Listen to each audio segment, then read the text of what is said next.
If you have your mind and your heart in sequence and together, that's living.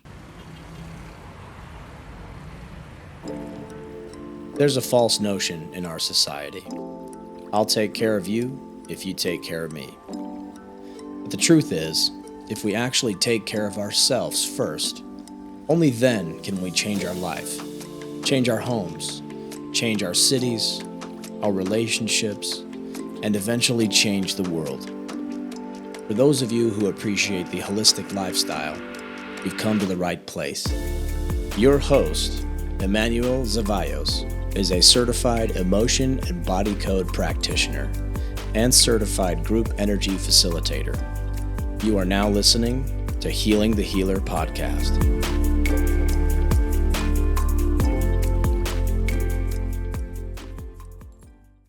This show is brought to you by Heal, the social media platform for those who love the holistic lifestyle.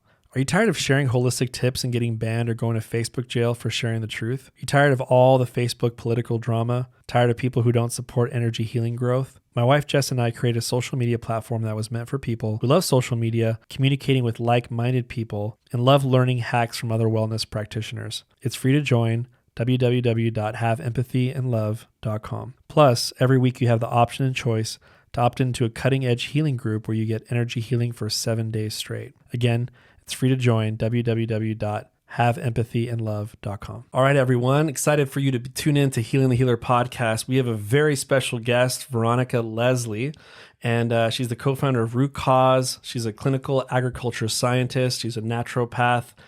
Just a lot of things. And so we're going to talk about her bio, kind of what she does.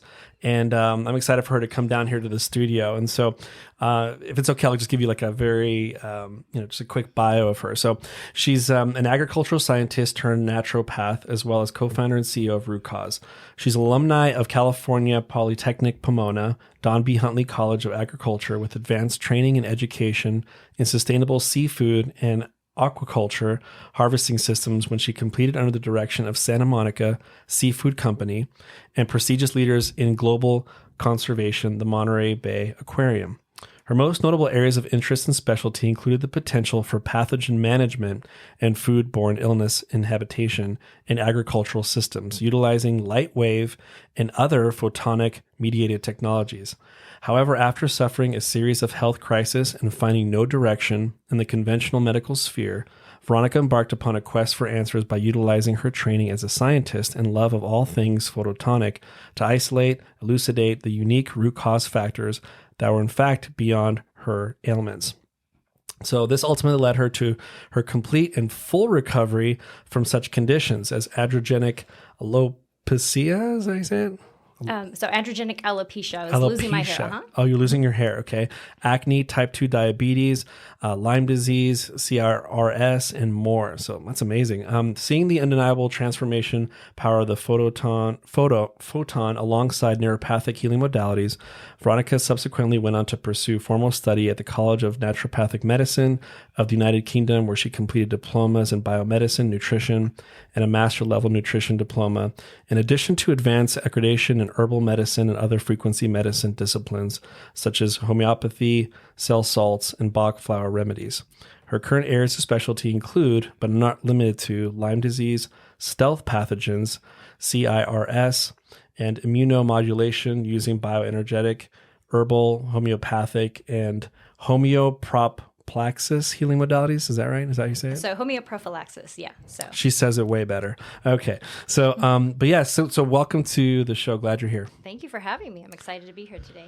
So basically, you are very, very overqualified, not only through experience, but I feel like you're just someone who loves studying and you love kind of really getting to the nitty gritty of what's going on in someone's body. But just curious, maybe I always like to start off with just saying, what are the 3 things you're grateful for, just to kind of bring in a good environment to the beginning of the podcast?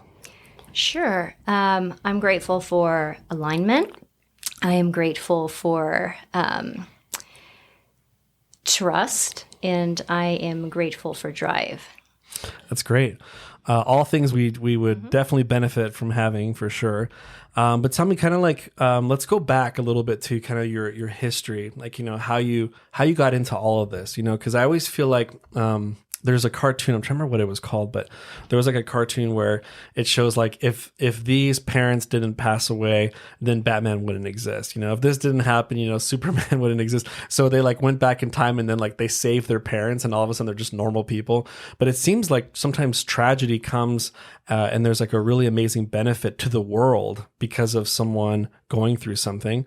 I always say like someone's test becomes a testimony, and so tell me a little bit about like, what's your journey of studying, but then also kind of like something happened to you and then you kind of went deeper into like analyzing things about yourself.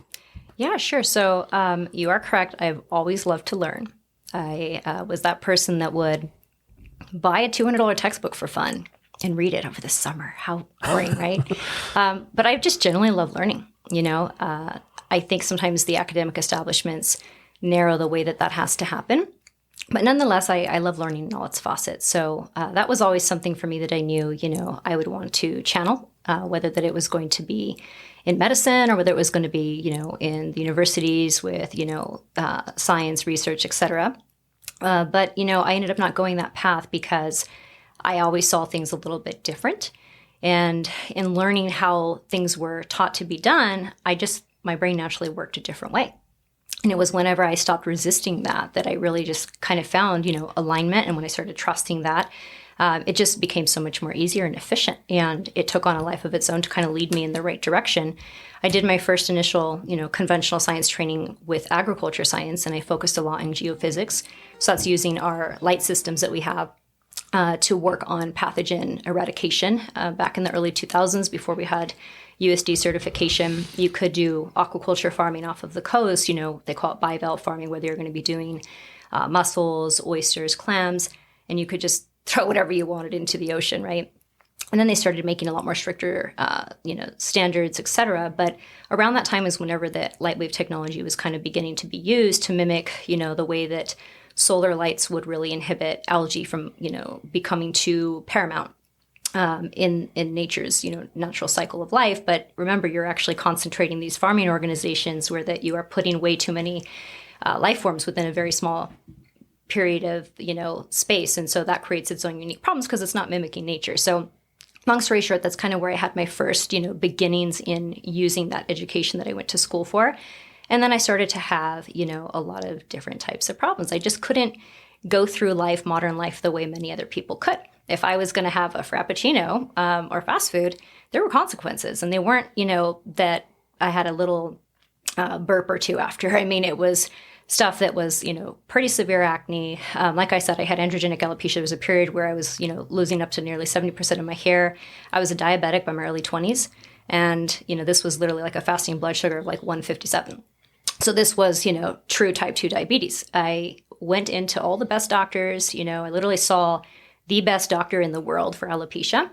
And when he told me that, there's people that come from all around the world to be treated by him who have severe diseases because that their doctors can't help them and their countries can't help them, and that I should be lucky that the only thing that I was, having to worry about was losing my hair, which granted, I'm glad I did not have cancer. And I know that, with your family history with having oncologists in the family, that, definitely it's not a place that we want to be. But as a, person that had waited a year to be in that position with that bit of hope that I wanted to, get help, basically being, disqualified or invalidated from that.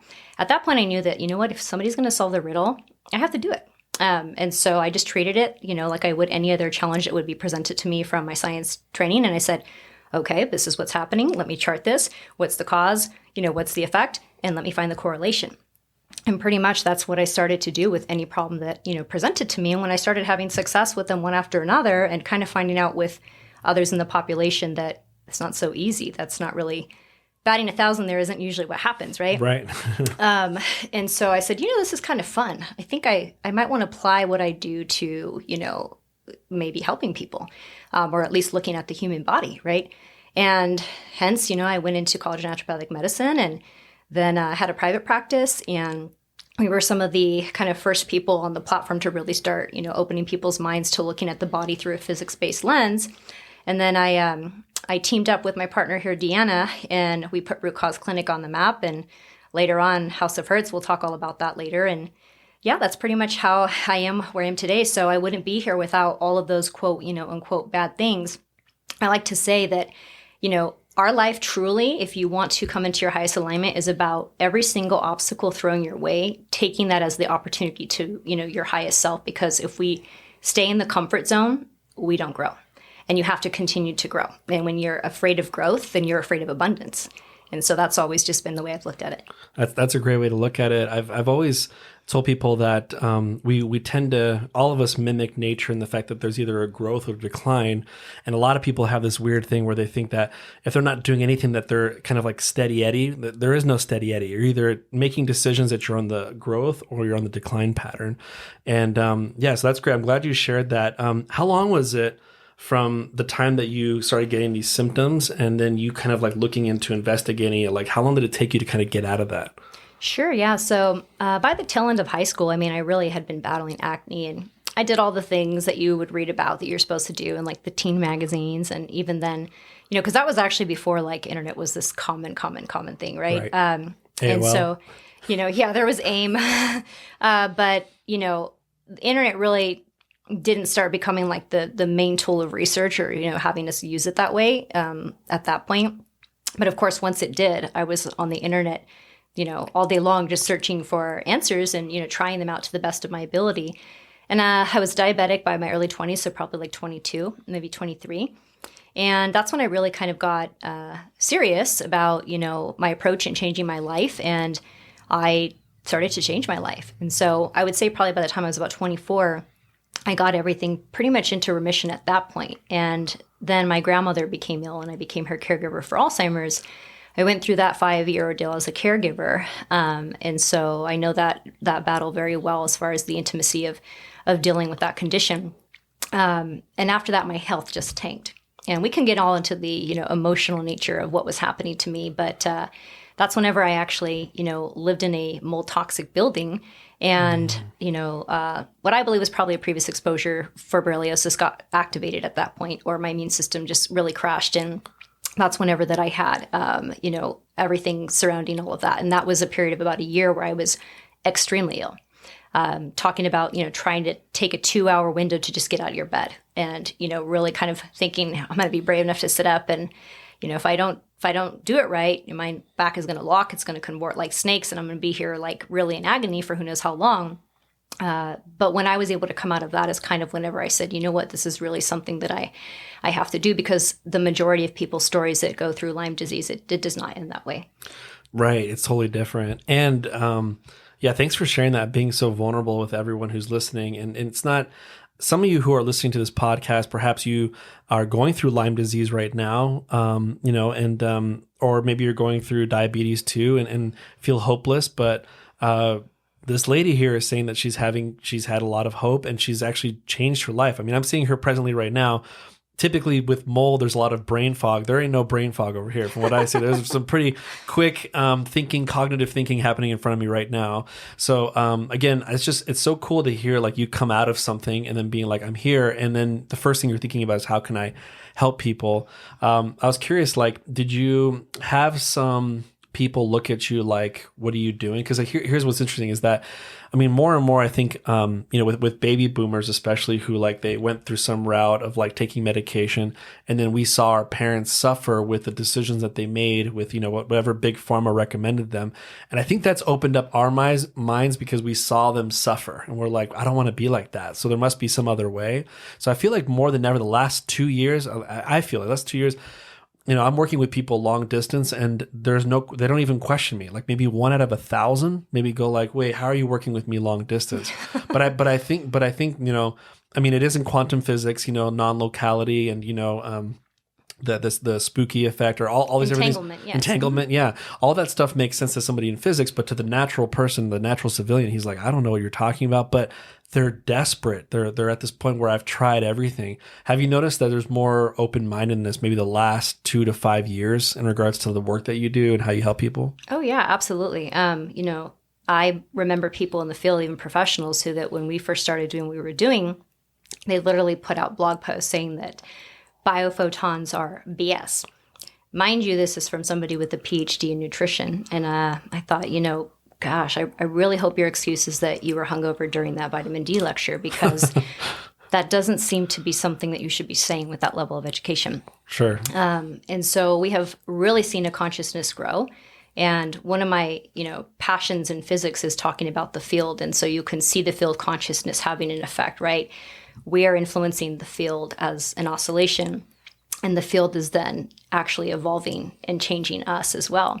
And so it is a beautiful thing to see, I think, as many people come into that kind of consciousness and, actually start trusting, like we talked about, and kind of come into the alignment of what naturally is our guidance, which is the heart, right? The mind is really just a projector, and it's kind of the middleman. Mind you, I love my mind, okay? But if you have your mind and your heart in sequence and together, that's living. Mm-hmm. That's really where we want to meet ourselves in the middle at. If you're picking one or the other, you're either, sacrificing one end of that for the other, and that's just not harmonization. That's not what we're looking for. Mm-hmm. That's not the future, in my opinion. Yeah, I totally agree. I think I said it maybe a couple podcasts ago. I was saying something to the extent of like, we were going from the information age to the intuition age, And I like that. Yeah. And I think also too, like, I'm a huge David Hawkins fan, and mm-hmm. he talks about how like, with people who are dealing with diseases and things like that, there's the body, there's the brain, and then there's the mind, and he talks about how like, instead of saying I am the body, say I have a body. And it's a little bit different, because when you think you're this thing, then it's like, there's no way to kind of like step back and be like, wait, the mind can actually change the brain, which can change the body, and so a good proof of that is those, you probably heard of these studies before, of where, they give somebody who has bipolar disease, bipolar disorder. Mm-hmm. Yeah, they they'll go through different versions of themselves, and then one of them has allergies, the other one doesn't. The other one can see very well, someone needs glasses. The other one needs glasses. So what's going on? It's the same body, but it's shifting according to the personality. Mm-hmm. So it shows how much more the mind is controlling the body. Also, I think they gave some hormone tests, I think, to some women, and said, hey, in 2 weeks, you're going to have your ovulation a little bit early, but they just put insulin in there. And then like 90% of them had their ovulation early. And then they're like, there's nothing in there. It was just insulin, So it just shows that, like our mind is more powerful than we believe. What about you? Like when you were going through your kind of like curing yourself stage, there is kind of a battle in the mind. I feel like, am I going mm-hmm. crazy, or is this like real? And, like how did you kind of push through that? I'm kind of curious how you did that. Yeah, that's a good question. So what it came down for me is I said, you know what, so far, every battle that I've been able to go through, I've been able to win it. And that was the first one that I thought when I was going through Lyme disease that I said, wow, this one might be the one that I might not. It was the one thing that really stopped me and put me down in a way that I thought, oh, okay, because everything else I could work through, right? Losing your hair, it's not great. Having acne, it's not great. Diabetes is not fun, but I can keep going. But Lyme disease didn't let me do that. So it definitely kind of put me into a place where I had to contemplate things differently. And I finally came down to thinking and saying, you know what? If this is going to happen, or if that's the door that I'm supposed to be shown, then it's going to happen, right? But if I accept that that is happening right now, then I have determined that that will be so. So I decided that I would keep going and I would keep searching. And I did. I was probably searching maybe 19 hours a day, for the answers that I felt, until I felt that I was aligned with the right approach to, take the therapy, which was at that time very different than what everybody else was doing. And it turned out to be the best thing I ever did. And it turned me, to leading me to what I have now. So I remember that exact moment in the bed when I decided that, thinking everything felt so heavy. And I just remember saying, I'm going to, whoever might not be happy with me, or whoever I may not be giving enough attention to right now, whoever's judging me for this or that, I'm going to give it all to them. And I'm going to focus on one thing. I'm going to focus on making sure that I fight the good fight and that I win it. And I did.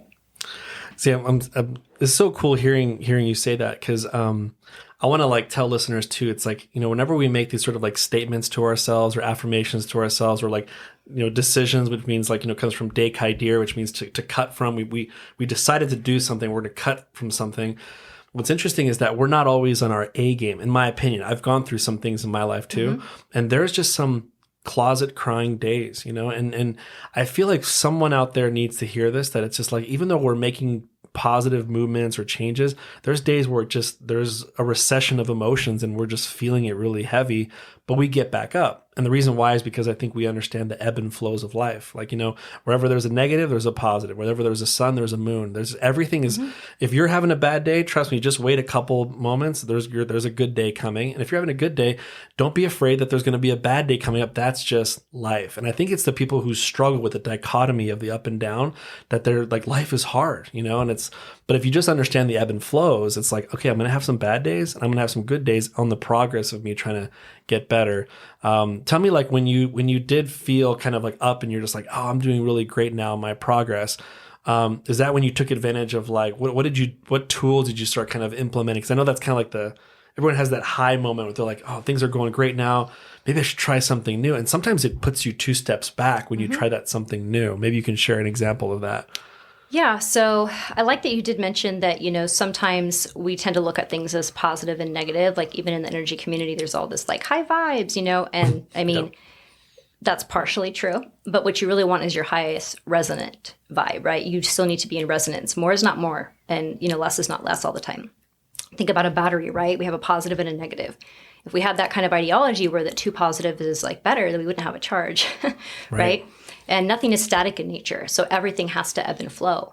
Even from the biorhythms that we have, nothing is just a constant, right? So accepting that concept as part of the process and living in the process and living in the present and seeing the present as a gift, as opposed to being consumed by the future or, shackled by the past. I think there's a reason and a rhyme as to why so many of our, ancient wisdom cultures have really preached that.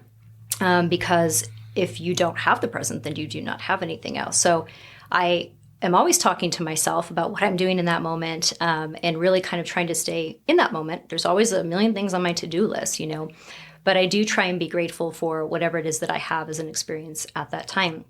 So as far as, being willing to take risk or to take chances, I do. I'm pretty methodical and boring about sometimes how I approach things, but with just a little pop of, that inner wisdom to guide. Like I said, I like to put those 2 together. But overall, I really try, to understand that even if there's a bad reaction, it's not bad if I can learn from that. And even dealing with, clients, we're not trying to put anybody into clearing symptoms or detox that's unpleasant if we don't have to. But that is also part of the process, right? And so if we understand that, then I think we can derive a lot more value and get where we're trying to go, because you can't, go to the top of Everest if you're not going to climb it, right? Right. That's so true. And it's interesting, like when you're talking about, you don't want to give people detoxing symptoms if you don't have to. The reality is, though, is that healing can be hard sometimes. Like, I've never heard, no one has ever come to my house and said, I did a parasite cleanse and I loved it. It's like, I've yet to meet that person, They always go through something, like some symptoms, like they get a lot of headaches or whatever. Or one of my favorites, I promote like oral chelation of like heavy metals. Like, I'm like, guys, we have heavy metals, whether you like it or not, and they're coming from everywhere. We had a recent doctor who came in here who's like a medical intuitive, and he wrote a book about how our strands of DNA are just kind of lower vibration than how it would typically be. Like, they were missing a couple of strands.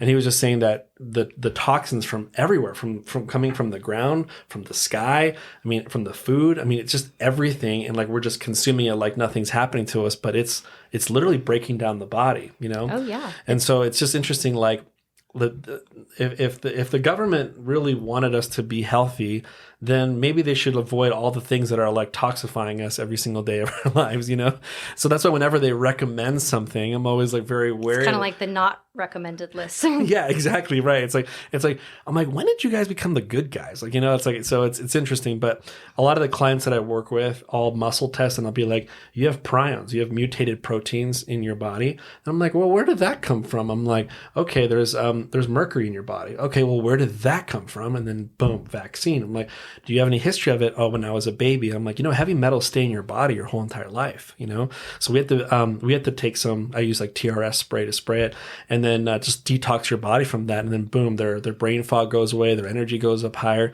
What's one of your favorite I know you probably have experience with some forms with an S of detox. Which one's your favorite one that you're like, I really enjoy this, and this is the positive symptom that came out of it for me? What's your favorite? Yeah, so I love that you also brought up the fact that, heavy metals and DNA and that connection, because I talk often about, how metals can actually change the cell signaling process. So anything that happens between cells, it's not just a chemical reaction because it's physics that animates chemistry, right? So to do what they're doing chemically, you get this trade at the ionic level, right? Which is, a charge-based type of reaction. So if we have metals, let's think about that. Metals have charges, right? It's like a tuning fork that we go and we add 1 penny on that other tuning fork. Are they going to attune to each other anymore? They're not. No. And so we lose the ability for cells to talk to each other. But a greater question that I want, to propose is we also lose our attunement to creational design, right? So we're set to be attuned with, the earth and the cosmic sphere, and to take that software and that instruction code. So now when all that's trying to reach us, that hit of the tuning fork, we're not going to actually pick up that signal and make that sound. So it's a much more actually serious or nefarious type of consideration than just, there's some heavy metals and those aren't directly good in the DNA. That's literally cutting you off from the source, in my opinion. Yeah. Right? So I think that we can do different types of binders. And for binders, I actually like pectin-based binders a lot. Those are my favorite. They're very gentle. Generally, they get out, about 80% better results than a lot of other standard chelation with a lot less risk. But as far as, detox, the more and more I go through it, I try to work on maybe why there's an interference that has really disrupted the body from being able to do what it knows how to do best, and remove that from the equation. If you can restore the cell signaling, if you can, jumpstart the right type of communication with whether it's light or whether you're using, microcurrent or PEMF or, sound. If you can get that, DNA, or you can get our, deepest, most primordial level of intelligence in the body to get back into communication, then it can find its way. That's interesting because Dr. Troy Graff was here recently, and he talked about the mitochondria of the cells and kind of like, and it's so cool what you're bringing up with like, in the body code. I can totally relate to what you're saying. In the body code, there's like spiritual, physical disconnection, and that's in there.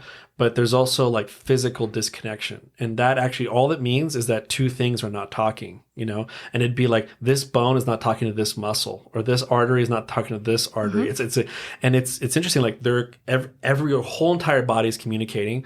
I think it's also cool that most recently they talk about how the brain is communicating different parts of your body, but also if you have trauma around your heart, you're sending mixed signals to different parts of your body. And so then that's why you start, people who have like huge heart walls, lots of trauma, and they put something in front of their heart to stop them from broken heart syndrome, they suffer from other health ailments because their organs are not talking to the heart, So I love the fact that you're talking about communication. And even how you brought source into mind. I think everything right now that's kind of just out there in the ether of, I guess, how do I call it? I'd call it like sort of like the Cain issue. Like, like Cain and Abel. I was just talking about this earlier, kind of like Cain killed his brother and said, I'm free, and I'm like, he's not free just because you kill your brother. You got his money, but you're not free. Like, you're being seen, and the blood on the ground cries for the brother, So, and I feel like we live in that society. And David Hawkins says we kind of live on the level of 200 and below, where it's kind of like people are still like the Komodo dragon. It's like, like they just eat you and they just like enjoy the dinner, and we still live in that low frequency. So when someone like you comes in and raises frequency, and you're trying to help others raise their frequency, that's what you're doing. Technically, I feel like when you're detoxing people, you're raising their frequency to become more in tune to their spirituality. Maybe you can share maybe like one testimonial, like someone coming in. I bet they've been through the ringer with like, how do I help out my situation? And then you kind of pick them up.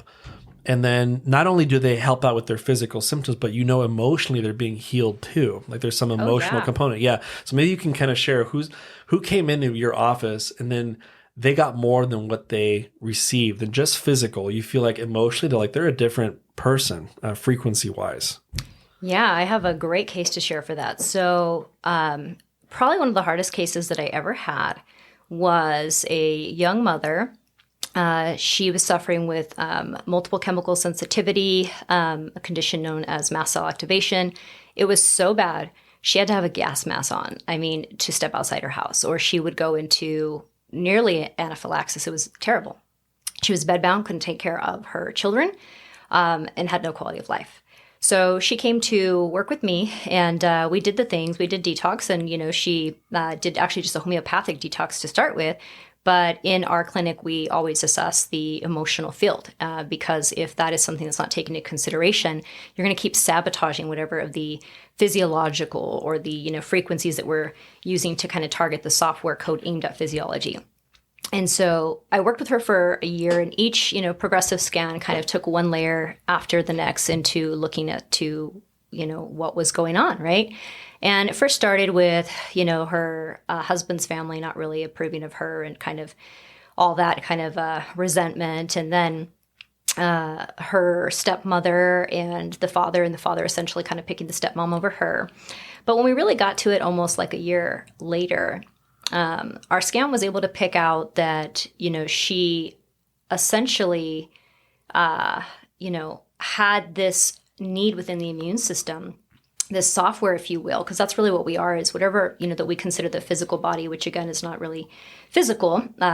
It's just more dense energy oscillation that presents to us as matter. It's slowed down enough for us to see it. But, the software behind that, the lighter energy that kind of governs that more dense energy field that we think of as physiology, that was so protective and that was so defensive because ultimately her mother had, not wanted to have her. Mm-hmm. So the father had wanted to keep the child, and he had to pay the mother to not abort his child. Oh, wow. And so, as soon as she had the baby, basically she literally left this child on a doorstep. And the father raised her, and the mother wasn't really involved in the life much. And of course, that leaves a wound in and of itself. But this mother had decided to show up on the wedding day of this daughter when she actually did get married. And she showed up, of all things, to tell her that she wished she would have aborted her. And so if we really look at the fact that this person's immune system had basically, a consciousness or a software that is, I am potentially not going to be here, or in this ambivalence about survival, or maybe even the right to survive. And the defense that might breed, is it really such a shocking thing to believe that is the instruction software that we've cultivated for that immune system, and each and everything with which it's met is going to act like that? Mm-hmm. Well, let me tell you, we made decent progress working, together, but when we really started hitting into these really hard to process, deep emotional things, of which I wouldn't have known that about her, right? But we were able to see with the scans, it is what set her free. This woman was able to get back to cooking for her family, taking care of her children, going into town for God's sake, and being able to know what it's like to have an ice cream. This was just not something that she was able to do. She had been sick for very, very, very sick for about 5 years, never really right or living or well for probably 10. So it was the emotional work that did it for her. And she knew that, and she acknowledged that. And even for me, believing that there's a importance for both, I really at that point kind of tipped the scales myself and really looking at that and saying, the heart is the true king. Mm-hmm. The true king of basically the kingdom of the physiology, if you will. So you can do all the physiological work in the world that you want, but if that software that's going to be in charge of pixelating that hardware and making it relevant at all is not giving us the code that we are wanting to pixelate, we better change the code, right? Right. Yeah, that's a great story. I'm glad you shared that. And I can only, like I said, people who go through physical stuff, it's like it's there's a lot of, well, Dr. Brad says it's like 80% emotional. And I kind of follow that. I'm like, yeah, that makes sense. I think one of the things I wanted to share that you were you were talking about, but sometimes I have clients that they feel blocked, and then we do a session and it doesn't work, and I'm like, that's weird. I already have a tool belt that I'm just waiting to just grab, but I'm like, should I pull it out yet or not? The only one that comes out that's pretty that works almost pretty much 80% of the time is do you feel safe healing? And their body says no. So that's kind of weird. It's kind of like, and that means most of their other sessions before then, whatever they did, acupuncture, theta healing, won't work for them because their body says, I don't feel safe healing. So how does that happen? Well, because the body had trauma in the process of trying to heal. So when something doesn't work, you go home and you have disappointment ringing in the body. See, that's like trauma. Body's like, oh, so you got disappointment there that's still ringing in there. Then, got a heart wall of feeling disappointment. There's just all these different things that start adding up. So then the body says, it's not safe for me to go on this healing journey anymore. So I'm going to not show any positive symptoms until you realize, like, I shouldn't do this anymore. It's kind of weird how the body will just protect you. Kind of like the whole idea of like the baby who is being abused by a mom. And then the what are they called? The care workers come in there, like the people that are just like, hey, that baby's not safe. The baby would rather stay with the abusive mom than the unknown abuse. The known abuse is safer than the unknown abuse, and it's the same way with the body. The body's like, no, this is abuse that you're bringing me through this healing journey. So then I remove enough trauma and I go, now do you feel safe to heal? Oh yeah, you do. Then all of a sudden, boom, all the positive symptoms start showing up. Have you kind of seen that in sometimes where people come to you and it's like they've rolled in with trauma from the actual healing journey, which made it worse? Almost like people who get bullied, it's the bullying of themselves after they get bullied that cause more physical symptoms in their body. Have you seen that before? Oh yeah. When I think about that, I think about how we, learn in the Bible about how, curse or sin can be passed down for generations, right? Many people look at that and think, that this is not suggestive of a loving God or creator or source. But I look at that and I think that's just physics. So when people are coming to us and there is that, seemingly inner conflict within the body that doesn't seem like it wants to heal, or even, the emotional nature of healing and them suppressing that consciously or subconsciously, what you're not getting is that that's not just that person, right? That's that person's mother, their aunt, who knows how many generations that may go back. So, like in homeopathy, the further dilution that we get, the stronger it gets, right? Mm-hmm. So if your great-grandpappy was an alcoholic, but you're an alcoholic, guess what? Your battle's probably going to be a lot tougher. Exactly. So you have that resistance that's coming back, and it's happening to you, for you, so you can be the one to work on that for that generational line. But you may not even identify with that because it's not something that you're consciously creating. It has come to you, right? Right. That's a really great point. And that's why I feel like, what you don't know, can hurt you. I've told people, like, I wish we would have learned sort of like learning about the subconscious, grade 5, 101. That would have been whatever the heck I learned in 4th grade or 5th grade was not as cool as if I could learn about what my subconscious is doing and how, like, it's, either I'm progressing or I'm like regressing in regards to like my emotional stability and what it's going to cause later on in the future. I always, God is so smart that, like, if you look at, I don't know if you've probably seen that chart where it shows like, kidney beans and like almonds and like they're all the shape of our body. It's like, seriously? Like, you don't believe there's a God? Like, he made it easy for us. And so I always tell people, I'm like, you don't think God is wise to be like, I'm going to have a tuning system in your body. And like, you have to, just like you do with your cars, don't you think I made one for you? It makes sense to me that there's like the architect would leave something inside of us that kind of allow us to tap in to be like, what is it that's causing this issue, And it's usually, like I said, I feel like besides toxicities and pathogens, it's like just baggage that we've left with us, But tell me more about, I know you have so many cool things that, like, I know you're very knowledgeable in different things. Tell me more about these Bach remedies, like, because I've had my wife send me like the frequency of Bach remedies. And I don't know, she's just like, let me just try this. This is when she was first getting to know her machine. And I woke up just on cloud 9. Like, I was like in utopia mentally. I'm like, what did you send me? Like, but tell me like how you got into that and like, what's the benefit of that type of... Sure. Yeah. So think of it as, the consciousness, right? Surrounded in that little living Fibonacci that is that plant. So A lot of people are familiar with herbal medicine where that you're, taking something and you're like, or even essential oils, or that, oh, here's a terpene and, this has this and this has that, which is great. And I don't discount that those play a role because as, human beings, we are part biochemical, right, in this trifecta of physiology and energy. But it is always something that has fascinated me, not the end product in agriculture, but what was the software that created that, right? Mm-hmm. So how does a seed know when to grow? You could have a seed that's dormant for 20 years. It won't grow until it gets into the right soil. Same thing with hydrangeas. The color of the hydrangea is determined by the pH of the soil. So what we have to look at there is say, I want some of that, right? Teach a man to fish or to give a man a fish. You could continue to put things in, but you kind of want to still that intelligence or to align or harmonize with that intelligence to help that attune you to do it yourself, right? And that's what Bach flowers will really do for us. So let's say we talk about, a specific type of Bach flower remedy. And we believe this even applies to essential oils as well, as far as there's not just the chemical constitution, but there's the energetic constitution as well. Maybe we have something that comes, from the ground. It has deep roots. And they say that this has grounding qualities. People ask and they say, well, how did you decide that this was going to be a grounding oil? Like, who makes that up, right? That's literally the software design, the consciousness of that particular plant or bush. That's what it does. That's its energy, right? And so if I'm taking that, and I don't need to take that again as some sort of a chemical extraction because it's just the consciousness I want, so we can dilute that, right?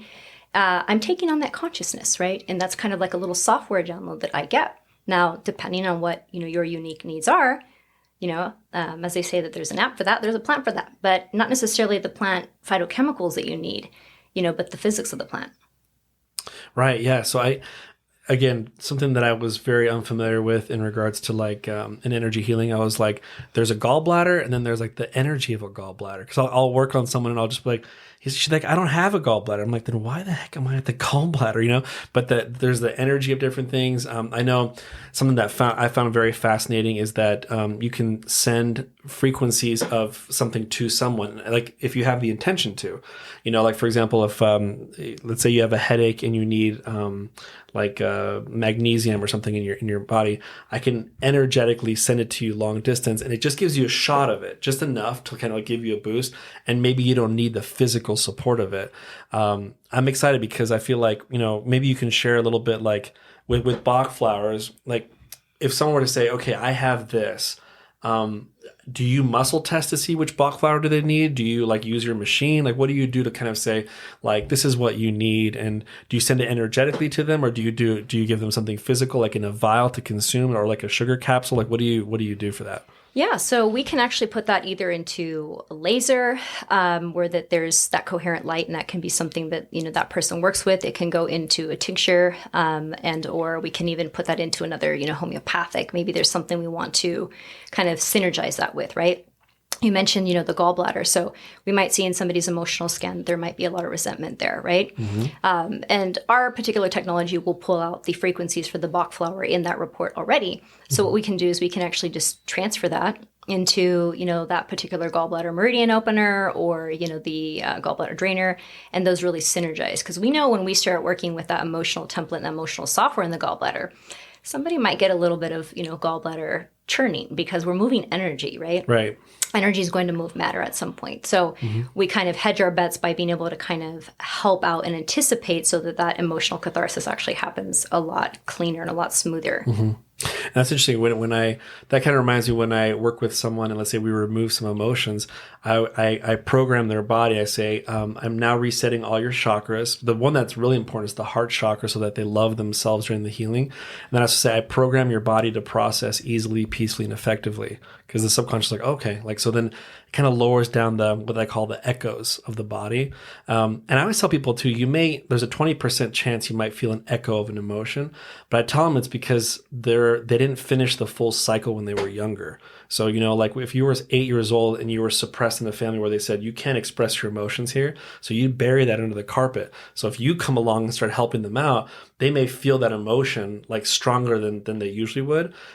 Because they never experienced it in the first place, So I don't know if you've had experiences like that before, where you're like, there's some people that like kind of over process and they kind of over echo, and you're like, I don't know why I'm so like this. Then there's another person who's like just feels peace, calm, and relaxed. I don't know if you've noticed differences in different people. You probably have. Oh yeah, everybody takes to that, differently, and many times we can kind of anticipate just from what we see in the scans how that energy might move depending on seeing where other stagnations or blockages are, and just knowing the flow of energy in the body. So we, like I said, we never try to have that be more difficult than it has to be for people, but sometimes it has to make a little noise. Yeah, exactly. I know you said that you have some specialties in certain things. Tell me more about CIRS and stealth pathogens. What exactly are those? So that way people can know, what is that? Maybe I might have that. I'm just curious about that. Yeah. Those two. So one of my hypotheses that kind of we use a lot of methodologies with at the clinic is that I say you don't have to be infected to be affected. Now, if you have, clinical labs that show that you have enough antibodies against something, and or you're getting PCR testing, which has, been confirmed positive, Western blots, all this stuff, or cultures where we just literally cultivate Streptococcus.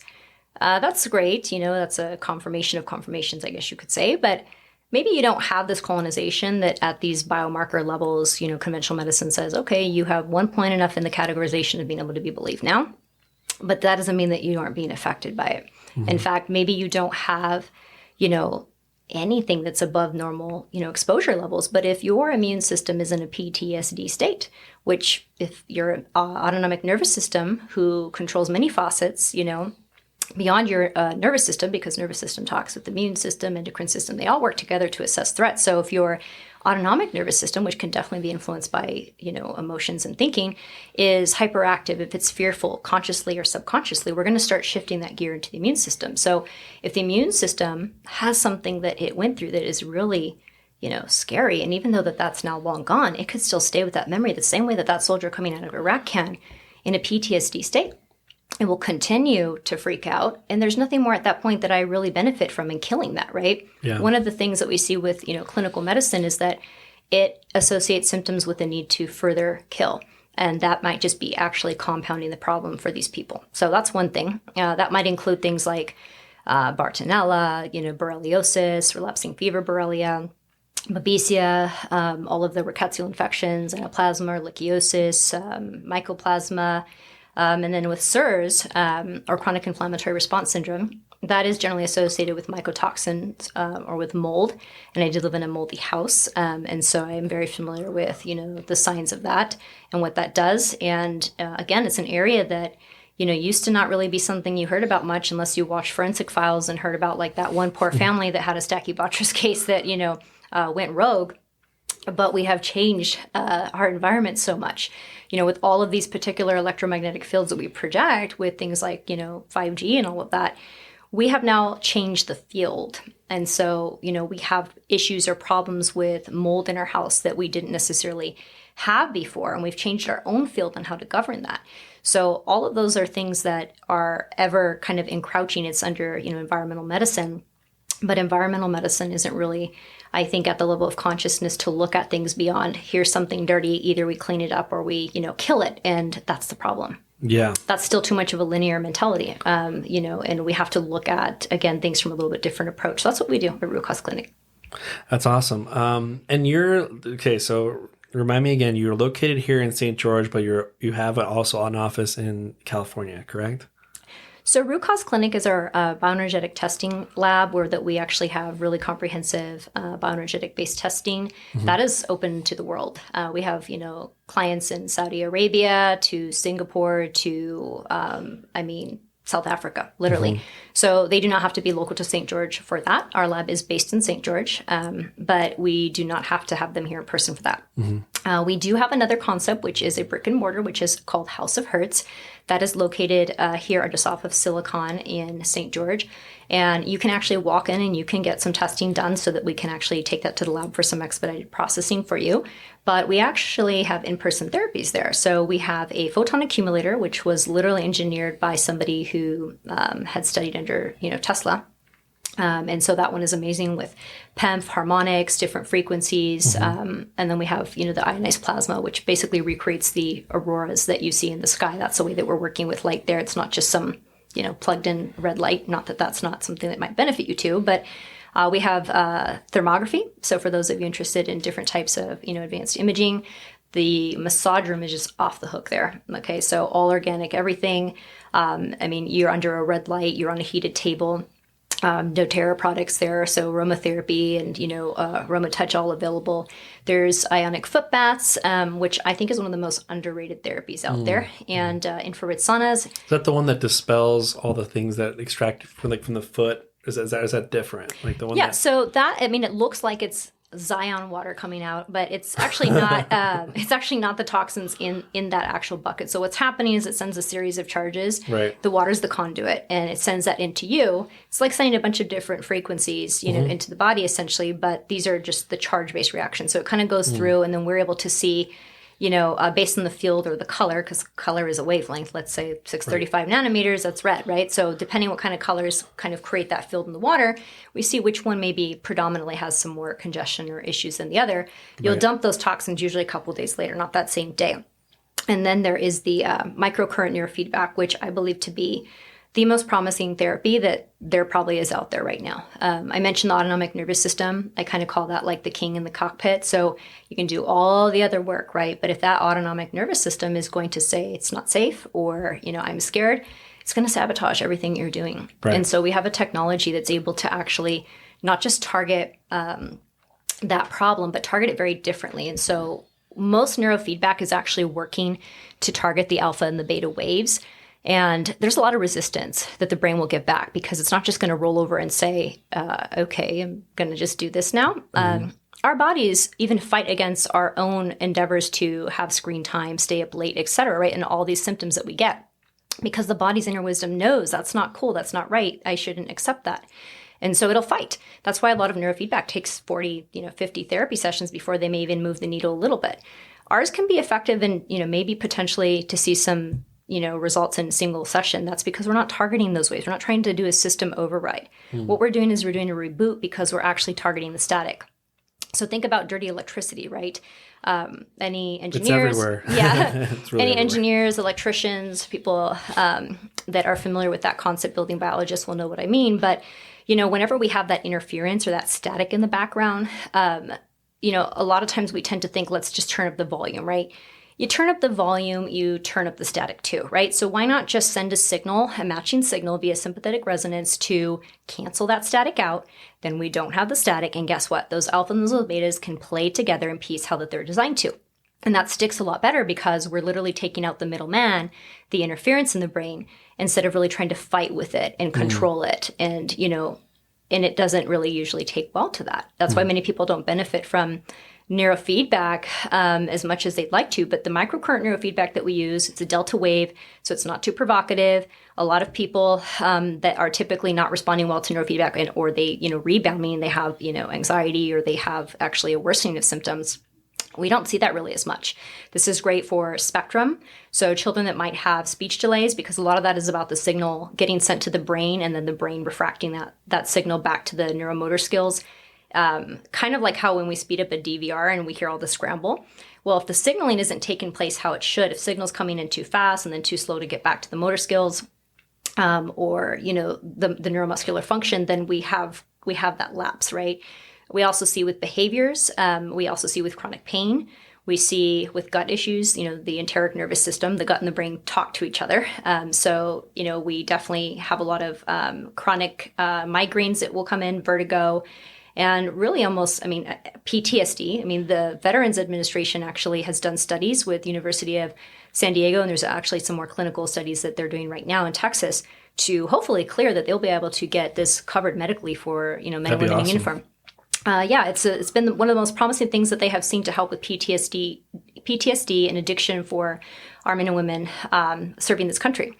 And if you really think about that, that's kind of the least that we could do for them. But it's in clinical trials, so everybody can kind of go put some good energy out there that will come through. COVID kind of put a hindrance in that, but Hopefully that will be completed soon. But we're so excited to feature that here, and we really welcome and invite everybody to come in and to check it out for themselves. That's awesome. I used to do PTSD veterans pro bono work. So I used to give them between 6 to 12 sessions when I first started. And because they're the ones that go out there to protect our freedom, and it's just sad they come in here and they don't come here as a regular civilian. They come here below a civilian because they can't handle life, and that's not fair for them, And so, but I came out of military school. So I was 3 years in military school. Oh, did you? Yeah. So, try to keep the haircut, but no, it was way worse than this. It was way more jarhead, but yeah, I was like the top ranking officer there. So I believed I was basically raised by veterans there who went to Vietnam. So I knew, Wow. So they were cool when we were there, but then later on they started suffering some more PTSD symptoms. And then I was like, that's not cool. These are like my heroes that taught me when I was younger. So I just felt like I had to give back to them.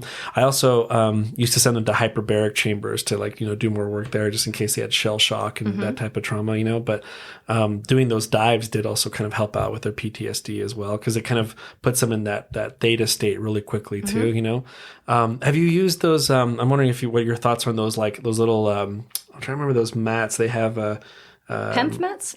No, it's a certain crystal. I'm trying to remember what it's called. It's like, it's like a really pink, it's a purplish crystal. I'm trying to remember I know what you're talking about. Amethyst mats. Have you heard of those at all? I love amethyst. I have amethyst water bottles, crystals, earrings. Love amethyst too. Yeah. I could swim in an amethyst pool and then have lavender in it. I love lavender. I can smell pretty much all day. But yeah, no, that's really awesome that you're doing that. So. My wife and I it's so funny because we built Healing the Healer podcast, and she hears all these podcasts. She's like, we're going to visit them. Then we're going to go visit him. She goes through the episodes and she we really want to just kind of see how you guys are helping people out. Maybe you can share a story of someone who came into the actual place, the Hertz one was called the House of Hertz. House of Hertz. Yeah. Maybe you can kind of share.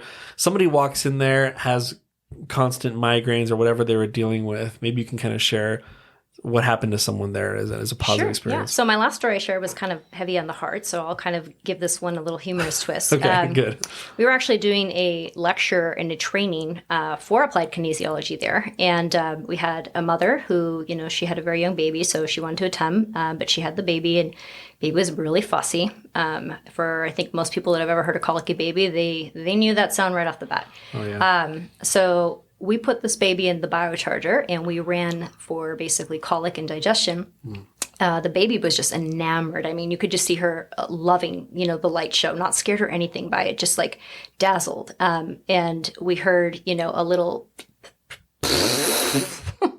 it just all came out, and then a big laugh and a big smile and no more crying the rest of the day. Right. Yeah. We can only assume what that was. Yeah. So that just goes to show you, and that was probably 5 minutes. So we put her in there for the settings, the pulse electromagnetic fields, the software, the energy. It allowed, matter to shift in the way that it needed to. And that gas came out the baby. And then, no more so crying. many kids have that, this colic thing. My child had elevated bilirubin, and so that's also pretty common too, and so I'm always kind of curious, when it comes to were you always into did your parents kind of raise you in sort of a holistic home at all, or do you feel like you learned it all by yourself and just had to pave your own way? So that's a interesting question. So the generations that I had, coming from out of the country that kind of, lived off the land and did their thing and maybe saw a doctor twice in their life, they seem to have done pretty well. And then when they came to the United States, and it's not any, discredit at all, I'm more than happy and blessed to be here. But, they adopted the pill for every ill model because, in their generation, they did give way to seeing people die from diseases which we consider now to be something that are not lethal. And naturally, they got on the Splenda trains and the diet trains and, all that. And they thought they were doing the right thing. And that's where I seen, the generations and the health of my generations really rescind. And it wasn't showing me, when it was showing my, previous ancestors who lived well into their 90s without any issues whatsoever. And so I didn't really come to seeing that was the case until I went through my own health battles myself. And I did do really significant genetic testing and saw, for lack of a better term, my genetics suck. They're not good. Right. And I saw I have a deleted glutathione gene, all of that. And it really just kind of forced me to, change my ways a bit. But my immediate home, up until about 16 years old, I mean, we never really had fast food. We ate everything from home. I had a homemade lunch. I didn't have a soda till I was probably 15, not because they were trying to be cool or be organic, or even because that there was a level of education there to, be an early adopter. That was just like all that we had. And so in hindsight, it turned out to be a blessing. It wasn't until that I went out into the world as an adolescent with a job and money to be able to go do what I wanted and not be able to be restricted to just what I had available in my home, that I started, noticing, wow, yeah, these chicken tenders, like, this doesn't agree with me. This doesn't look good. And why do I have all these spots on my face now? What's going on here? Right. Very quickly, I learned I couldn't get away with that. I was too sensitive for modern life. And so that kind of took me back to my roots, right? And kind of finding that intergenerational wisdom by having disease, which never would have happened. And I tell people all the time, I'll be 40 years old here soon. Some people say that my age doesn't look like what it is. But that's only because that I had, to take care of myself. Because if I didn't, I probably wouldn't have. If I could get away with, not having had to have done the things that I have done, now I see the value and the ritual in them and I love it. But if back then you would have told me that I didn't have to do these things, I probably would have elected not to. And I wouldn't be where I'm right now. Right. Yeah. And it's interesting how some parents might be pro this and then not pro that. It's interesting how doctors also too, like I would assume that my parents who are oncologists were like going to be very health conscious, but like they still took me to McDonald's on Sunday, after church. I'm just like, seriously? Like, it's like, this is so unhealthy for me. And I'm going to your office. If you live long enough, I probably will be in your cancer office later on, but it's interesting, like how our parents raise us, how that influences us. And I always also found out too, I read a book called Lost Connections. I'm not sure. Yeah. So those, that was so eye-opening to me. I mean, you probably have read other books that say the same thing, but it's always interesting. Like, you mentioned you had acne earlier. I had really bad acne when I was a teen, and it made me have very low self-esteem. Oh, it's terrible. Yeah, it's the worst. It's the worst, and my parents didn't know what to do. I tried everything, and then I took the bullet, which you probably know what it is, the Accutane. And I was like for a month or two very suicidal with that, and I did not look good. I was in a band, and my bandmates were like, "You don't make any sense anymore." Like, it's like I was just like, my mind was all over the place. And then when you look at the back, you're just like, don't give this to a baby because then it'll show the baby with a deformed head. And I'm just like, well, that's not right. And then my other bandmate was like, I heard a story about a guy who like went on an airplane, committed suicide on that thing. I'm just like, well, that's not good. And I'm like, but why are my parents giving this to me? And I just feel like, if people were to investigate, if they already did some investigation, but it was like this lightweight investigation. If they would just go deeper into the investigation, they would probably not give us 3/4 of the things that they would give us in the first place. My mother was smart enough not to give me Ritalin, but she was unsmart enough to give me this, the thing for my Accutane? Accutane, yeah. So it's kind of interesting. I'm just like, wait, so how are you like anti this but pro this? This isn't good either. Or how come you're pro this, but then you give me bad food? It's kind of, they're kind of like, there's no white and black sometimes with how you're raised. There's like a lot of shade, like of gray, but I think for those listeners who are out there, and if you're a parent, it's like you've already done 10 minutes of investigation on something. Take 30 to 40 minutes. You used to study for 19, hours or whatever. Straight. Yeah. 19 hours straight, probably like, paper clips on your eyelids. But it's like, you're really doing your due diligence. I tell people all the time, like, hey, if you want to talk crap about my religion, go ahead and do it. But don't just take one little thing off this blog you read with no context from the beginning, no context from the end, and then make a really weird assumption about my faith. It's like, do your research. Who said it? Why did they say it? Was it doctrine? Was it not doctrine? Like, go into it and you realize, oh, you know what? There's nothing wrong with that statement at all. I don't know why it caused that issue. But do you feel like I feel like we're in that society where, because we're microwave society, I feel like people don't do their full on research. They just go, this seems like the easy route to do. I did a little research on it, Googled it, and Google told me this, and now I'm going to like dive into this pill. I mean, don't you think we're kind of still in that phase? Yeah, because we're still in a very egocentric phase. So, judgment ultimately is about trying to put yourself over somebody else, right? Yeah. And that's natural in humanity to some certain degree. Who's free without judging others? We do it every day, right? But to the degree that we do, it says a lot about how we feel about ourselves. So sometimes when I'm naturally catching that my first place in my mind that I want to go is to think a judgment of somebody, I try to think about, how as much as even that we may perceive that situation to be, negative, that actually may be something that is servicing somebody in some way. So let's take, for example, you could be a bum on the street, right? And supposedly, nobody would ever say this is a good thing. Nobody would ever tell their kid, grow up and be like, Mikey the Moon Man. And this is a true story. What I'm about to say is I remember that when I used to work in a coffee shop, we had, a local epileptic. He was homeless and he used to wear a helmet, and he was, they called him the Moon Man. And he liked that name, but he had seizures, and he was so underweight and so skinny that he literally looked like an astronaut between the helmet and, the clothes that he had. And he would come in too proud to ever get anything for free. He would literally put his cents together to be able to buy a coffee. Of course, we tried to give him a coffee and he wouldn't take it. And I remember one time that somebody actually, while I was on my break, I was talking to him, and somebody in a suit, big shot lawyer from around the town, came in and was just so ticked off and couldn't believe that, this vagrant was allowed to sit on the property. He said, "You're ruining my town, get the hell out of here." And he literally picked him up and started to beat him up. And so everybody from behind that coffee counter got out and protected Mikey the Moon Man.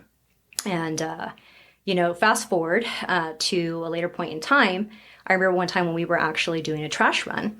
You're supposed to close the door behind you, as most companies have as a policy, so nobody can get in at those hours of the night, right? Well, we didn't listen. And we had somebody that was waiting for us in the trash dumpster who held up at gunpoint to come back into the facility to get the money.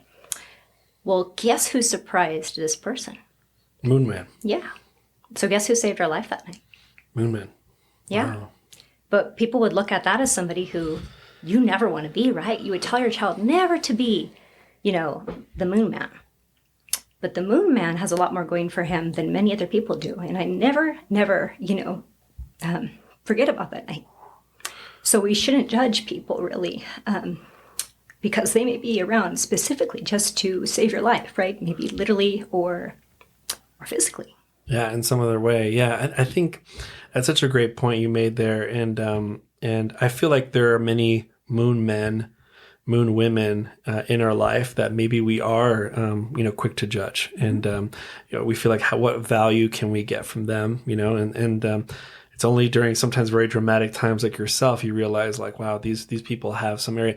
I always look at people, I'm just like, when I see them in their situation, I always say, I'm like, where is their mother? I'm like, where is their father? Like, how did they get here? I'm like, if this was my brother, would I just walk past him and just not say anything to him? Because in the bigger sense of like everyone is my brother and sister, in the creator sense, it's like, would I really just walk away and not do anything? Now, I also say too, one of my favorite things to do is, when Peter, after, Jesus already passed away, Peter, he saw somebody who was paraplegic, and he was asking for alms. And Peter basically just said, silver and gold I have none, but in the name of Jesus Christ, walk, and then he stood up. I always tell people, they're always like, what should I give a homeless person? I'm just like, why don't you just like ask above and just say, what does this person really need? Maybe they need a handshake. Maybe they need a hug. Maybe they need someone to talk to. Maybe they need an opportunity, but really, who knows that homeless person more than you? The Creator does. Mm-hmm. So sometimes I always tell people like I always give people options A, B, C, or D, what you should give. And everyone always gives different answers. But I really feel like what's worked for me is I'm just like, I don't know what this person really needs, but God lead me to what he really needs. And then just, it happens. Like, it's because I know that God loves that person more than I ever will, and so that's a beautiful story you shared. And, like I said, I always love to hear the heart of the people that are part of wellness centers, because I feel like, how do I say this in like a very like cool tone here, without offending someone here. So like, my mother went to Peru before she died of cancer back in 2011. And she was helping out. She believed immunotherapy was like the future. And she would go down there to do clinical trials, and she like talked to the Rotary Club. She did everything like that, and she was dying of cancer already. And you don't help those people out until you're stage 3, stage 4, just because the chemo is mafia down there, and so they try to rip you of all the money you have, and then you can work on them. But she would pick them off the streets, and they had no funds, and then she would just grab them and put them in a room and work on them. And she was so serious about helping out these people who had no money and everything. And Peru is where she grew up, that she even didn't tell her brother that she was dying, because he was the only one that could handle the lasers to help them. So she was really a pioneer in that state. But what's interesting is that she used to tell me all the time, she's like, the difference between me and another doctor is that I treat them like they're living, while other doctors think that they're dying. And it's like that's all the difference. When you give someone water, it's the intention that you have with the water to give the person matters, not just to give someone water and then going like, I hate my life, I hate my job, I don't really care about you that much. That water, you're literally putting signals in that water to help that person out. So I think that's why, not only because my mom was into natural stuff, but it was her intention behind it the whole time, and I know, like, for example, Mother Teresa, like, vibrated at a very high frequency in the map of consciousness, is what she stood for. It's like she stood for the non-neglect of any human being, that all humans are like souls. They have souls, and they deserve to have life, like the way, like, and to live it abundantly. And she was like kind of the messenger of that. And so she stood for something. She was like, and I think we all have that inside of us, that maybe we neglect that. We go like, oh, I'm just going to take care of my life and be selfish. But she's like a representation of like, don't forget the people that are souls too, And so, I know in my situation, if I was just given a sandwich in a box, I would still do what I do. And I feel like you're kind of the same way. I know I can feel like your passion that you have for people, and that you're like, just give me a roof over my head and I'll still do the same thing I'm doing now because I believe in what I do. And that's very admirable to meet people like that, And so I'm just very grateful that, like I said, like, I don't come here just to hear about like, oh, just information, tell me more. People want to know like, who's the person behind that? And it's usually somebody who has gone through their stuff, and they just love people, and they're just like, I know this stuff works. Like, who else can I help?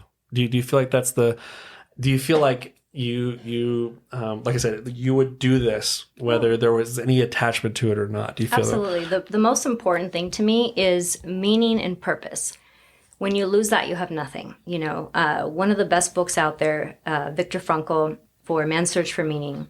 Great book. He goes into, as a neurologist and as a psychologist, looking at the difference between who survives and who doesn't, right? Because everybody's subjected to these terrible conditions, right? So what makes one man hang on for another 4 months when they've both been starved, beaten, And it was who had a reason to live, because he who had a why could deal with most any how, right? And if you have meaning and you have purpose, everything else flows. Mm-hmm. But when we're unable to sync with that, you don't have a drive, because that's quite literally, what puts the ignition in gear. Mm-hmm. So I don't, not that I don't get tired, or, not that I don't have a mortal limit. Entropy will catch up with me at some point. But as far as purpose and meaning, that's what I live for. I cannot and I refuse to live any other way that does not allow me to express that. So when I connect with people, patients, ultimately, whatever we can do in the front of helping them for their, quote, physiological issues, mm-hmm. I want to make sure that that person leaves and walks away from me having felt as though that there has been an expression of meaning and purpose, right? Mm-hmm. Or to encourage them to find that in their own life. And sometimes even by just doing that with somebody, you put them on the path that actually does lead them to self-healing. Yeah. And I totally agree with you. I think also too, it's like, and nowadays, I feel like what's undermined is like just having love for someone else, and like basically not asking for anything back. I feel like, that's where the world needs to go. It's like, the 540 range or the 500 range, where it's just like, I unconditionally love you and you can unconditionally love me. And it's just like, these are just tools that we use to show you that you should love yourself and that I love you, and things like that. But really, that's kind of where we're headed, and I feel like you're just another person, just like, everyone here is like, we want to add light to this world. We want to add love to this world and raise the frequency of this planet. So that's why I wanted you to come down here, just to kind of just share your story and, and the things you do. So if you want to kind of share maybe a final thought, or if you want to also let everyone know how they can find you on Instagram or on your website, we're also going to put it down on the About section too, so people can find you as well. I'm definitely going to introduce you to my Heal Network so everyone knows about you, and they'll say, hi, welcome, and you can just kind of like, they'll all like fan geek out on you and stuff like that. But yeah, maybe you want to share something real quick, or where's the best place they can get a hold of you? Yeah, sure. So our Instagram is for the in-town House of Hertz. You can follow us at House of Hertz 369. Root Cause Clinic is just at Root Cause Clinic. And myself personally at healthdoll.co. www.rootcauseclinic.co.co. It's very tempting to put the com on that one, but that one is not a com. And then www.houseofhertz.com. That one is a .com. So those are our websites, and that's actually our social media for Instagram.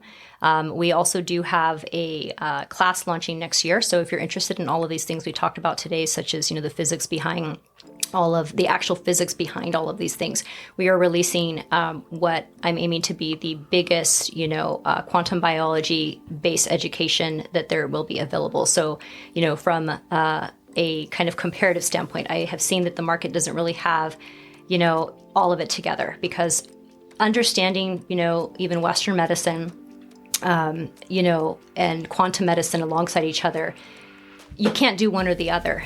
You have to understand, quantum medicine, a functional approach, and also, what we're seeing in modern medicine to really truly get all of that. And it gives more value in seeing all of that together. I think programs mostly focus on one of those three lenses, and we're going to unify all of it, so that, practitioners and even, the patient modality alike can kind of take that, educate themselves, and empower themselves. So stay tuned for that launching next year as well. That's exciting. Yeah. So thanks for sharing all that. So grateful you came down here and to be able to add some light about what you do, how you're helping people. I always on the podcast saying this is that the world has this false notion where I'll take care of you if you take care of me. But if we just take care of ourselves, we can authentically take care of others. And then as we, change ourselves, we can change our home, we can change the city, we can eventually change the world. And so with that, thank you guys so much for tuning in, and thank you for being here. Thank you.